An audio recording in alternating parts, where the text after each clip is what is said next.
paano nga ba gumawa ng masarap na bagoong alamang, yung pang negosyo, kahit sa tapat ng bahay nyo. Magigisa lang tayo ng isang buong pangontra sa aswang, 2 sibuyas, at 5 kamatis. Isunod na natin yung kalahating kilo ng bagoong alamang. Igigisa natin ito ng mabuti hanggang mag-dry.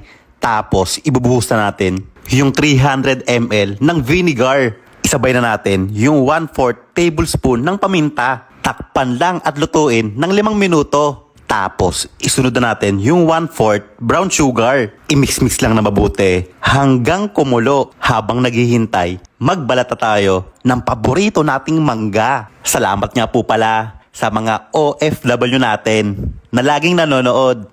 Ingat po palagi. At kung gusto nyo po ng maanghang, maglagay lang po tayo ng siling labuyo.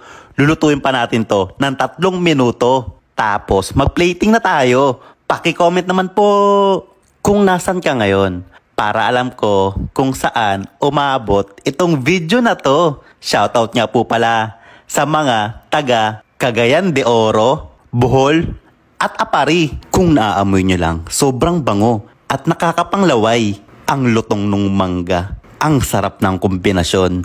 Mangangasim ka talaga eh. Panalo!